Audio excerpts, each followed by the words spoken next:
नमस्कार दोस्तों, अगर आप चाहते हैं कि आपकी परीक्षा में 95% या उससे ज़्यादा अंक आए तो यह सिर्फ सही उत्तर देना ही काफ़ी नहीं होगा।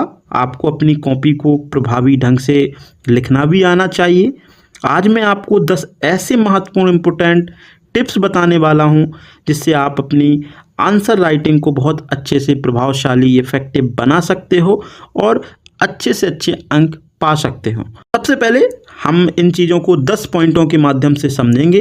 पहला पॉइंट रहेगा हमारा, प्रश्न को समझें और सीधा उत्तर दें। कहने की बात यह है कि पहली और सबसे ज़रूरी बात कि सवाल को ध्यान से पढ़ें, अच्छी तरह से उसे समझें, फिर सीधे सीधे उत्तर दें। ज़रूरत से ज़्यादा बातें ना लिखें। उदाहरण से समझें, अगर आपका सवाल है विधिक अधिकार क्या होता है तो सीधे उत्तर दें। विधिक अधिकार वह अधिकार है जो कानून द्वारा किसी व्यक्ति को मिलता है। दूसरा पॉइंट रहेगा, साफ और स्वच्छ लिखना। आपकी लिखावट साफ और सुथरी हो, पढ़ने में आसान होनी चाहिए। परीक्षक यानी कि जो कॉपी चेक करने वाला आपका चेकर होगा, आपके सवाल को देख करके प्रभावित हो जाए और इसे आसानी से ज़्यादा नंबर भी दे जाए। तीसरा पॉइंट रहेगा, सही संरचना। कहने की बात है अपने उत्तर को 3 हिस्सों में बांटें आप। जैसे पहले हमने इंट्रोडक्शन दे दिया जिसको परिचय बोलेंगे। प्रश्न का परिचय बहुत छोटा रहना चाहिए कि हम इसमें क्या लिखने वाले हैं।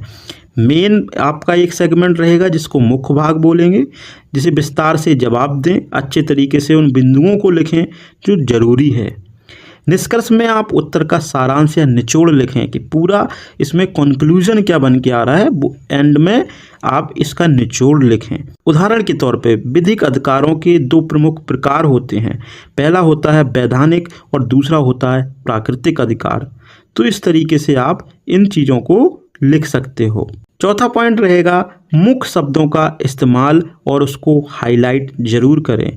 जवाब में जो भी महत्वपूर्ण शब्द हों उन्हें अंडरलाइन या हाईलाइट करें ताकि परीक्षक की नज़र सीधे उन्हीं बिंदुओं पर जाए। अगला पॉइंट रहेगा, चित्र और फ्लो चार्ट का भी उपयोग करना सीखें।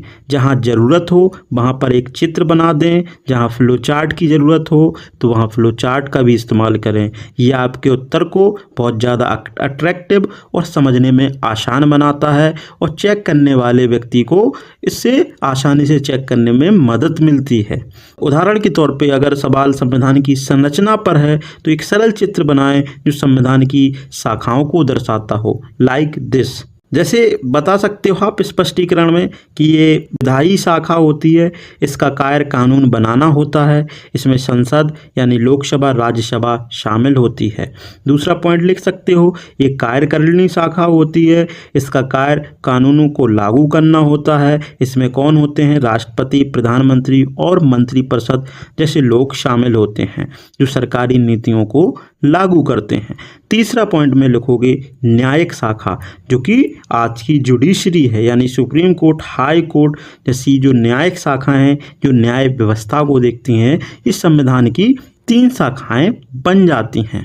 6 पॉइंट रहेगा हमारा टाइम मैनेजमेंट यानी समय प्रबंधन। हर प्रश्न के लिए समय निर्धारित करें। अगर आप एक प्रश्न पर ज़्यादा समय लगाते हैं तो हो सकता है कि बाकी सवालों को सही तरीके से ना लिख पाएँ या कुछ सवाल छूट जाएं। तो समय प्रबंधन बहुत ज़्यादा ज़रूरी है। 7वां पॉइंट की बात की जाए तो उदाहरणों का उपयोग करना सीखें।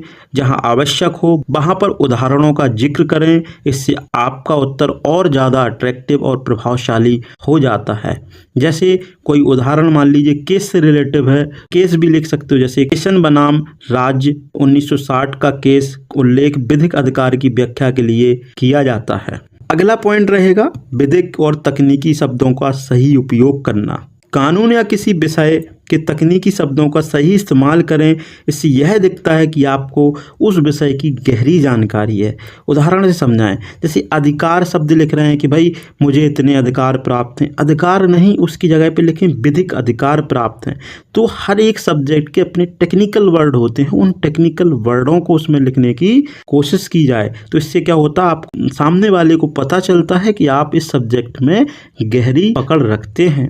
9th पॉइंट की बात की जाए तो तो प्रस्तुति और उचित स्पेलिंग, कहने की बात है एक अच्छी प्रेजेंटेशन, सही तरीके से शब्दों का शब्दकोश। अपने उत्तर को छोटे छोटे पैराग्राफ में लिखें। इसमें हर नए बिंदु के लिए नए पैराग्राफ से शुरू करें, इससे आपकी कॉपी साफ और व्यवस्थित दिखेगी। 10वें पॉइंट पे चलते हैं। फिर से क्या करेंगे, पूरी जो लिखा हुआ है उसकी समीक्षा करेंगे और प्रूफ रीडिंग करेंगे। अंत में जब सारे उत्तर लिख लें तो 5 से 7 मिनट आप अपने उत्तरों की समीक्षा करें या उसको प्रूफ रीडिंग करें कि कहीं पे गलतियां हो तो उनको सुधारें। खासकर किन गलतियों को ध्यान रखना है, स्पेलिंग की गलती, व्याकरण की गलती या कोई गलती से पॉइंट तो नहीं छूट गया। इन चीज़ों को आप प्रूफ रीडिंग के माध्यम से सुधार सकते हैं। यह थे 10 पॉइंट। चलिए आपको कुछ प्रैक्टिकल करके दिखाते हैं कॉपी के माध्यम से। यहाँ पे देखते हैं तो एक क्वेश्चन लेते हैं, शॉर्ट क्वेश्चन। प्रश्न मान लीजिए विधि शास्त्र क्या है, 30 शब्दों में उत्तर देना है। तो हम सीधा उत्तर देंगे, 30 शब्द में ही उत्तर देंगे। तो क्या लिखेंगे, विधि शास्त्र का अर्थ है कानून का अध्ययन। यह कानूनी सिद्धांतों, नियमों और न्याय की प्रक्रियाओं का अध्ययन करता है। इसका उद्देश्य समाज में न्याय और शांति स्थापित करना है। इतना लिख करके हम कंप्लीट कर देंगे। ये समथिंग 30 शब्दों में बन जाता है। अगर हमें कोई लॉन्ग क्वेश्चन लिखना है, लॉन्ग क्वेश्चन में मान लेते हैं क्वेश्चन है हमारा विधिक अधिकार क्या है। समझें, सबसे पहले परिचय यानी इंट्रोडक्शन लिखेंगे क्या, विधिक अधिकार वह अधिकार है जो किसी व्यक्ति को विधि द्वारा प्राप्त होता है। विधि यानी कानून द्वारा प्राप्त होता है। यह अधिकार राज्य द्वारा संरक्षित और लागू होते हैं। विधिक अधिकार न्यायिक प्रक्रिया के माध्यम से लागू किए जाते हैं।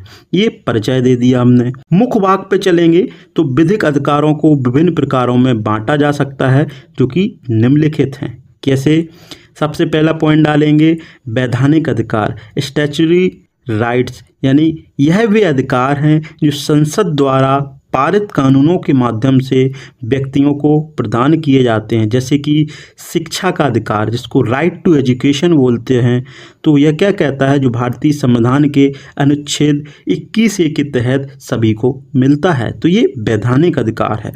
दूसरा पॉइंट लिखेंगे इसी में, जैसे प्राकृतिक अधिकार यानी कि नेचुरल राइट्स। यह अधिकार वे अधिकार होते हैं जो व्यक्ति को जन्म से प्राप्त होते हैं और जिन्हें कोई कानून या सरकार वापस नहीं ले सकती है। जैसे जीने का अधिकार, राइट टू लाइफ, क्या कोई सरकार वापस ले सकती है? नहीं ले सकती है। इस तरीके से हम अपना ये मेन पैराग्राफ इस तरीके से कंप्लीट करेंगे। अगर कंक्लूजन की बात करें तो कंक्लूजन इसका इस तरीके से बनाएंगे कि इस प्रकार विधिक अधिकार समाज में व्यक्तियों के लिए सुरक्षा और न्याय की गारंटी प्रदान करते हैं। यह अधिकार समाज के संगठित ढांचों को बनाए रखने में सहायक होते हैं और व्यक्तियों की स्वतंत्रता को सुनिश्चित करते हैं। तो इस तरीके से हम यहाँ पे निष्कर्ष दे देते हैं। मान लीजिए हमें फ्लो चार्ट बनाना है तो इस तरीके से फ्लो चार्ट भी बना सकते हो। विधिक अधिकार डैश लगा करके लिखेंगे वैधानिक अधिकार, फिर अगले डैश में लिखेंगे दूसरा पॉइंट में दूसरा होता प्राकृतिक अधिकार। तो इसके बाद से ही हम नीचे उसका पूरा डेटा लिखना शुरू कर देंगे। इससे क्या होता है, जो हमारे एग्जामिनर होते हैं वो समझ पाते हैं कि इसके अंदर है क्या। जो इम्पोर्टेंट चीज़ें उनको हाईलाइट या अलग पेनों से लिखोगे तो उनको लगेगा किस तरीके से चीज़ें लिखी जाती हैं। तो दोस्तों ये थे कुछ प्रैक्टिकल टिप्स। इनको अगर आप अपनाते हो, अपने जीवन शैली में इन चीज़ों का सुधार करते हो, मुझे उम्मीद है तो इसके माध्यम से आप 90 क्या 95%, 100% भी नंबर लाने की क्षमता बना सकते हो। क्योंकि कुछ लोग 99% तक अगर नंबर लेके आते हैं तो उनके अंदर कुछ स्पेशलिटी होती है, वो यही चीज़ों की होती है। तो दोस्तों इन 10 टिप्सों को फॉलो करें तो यकीन मानिए आपकी कॉपी इतनी प्रभावी इफेक्टिव होगी कि आसानी से आप 95% या उससे ज़्यादा अंक प्राप्त कर सकते हैं। उम्मीद है ये वीडियो आपके लिए फ़ायदेमंद साबित होगी। अगर आपको यह वीडियो पसंद आती है तो इसे लाइक करें और चैनल को सब्सक्राइब करना ना भूलें। बहुत बहुत धन्यवाद।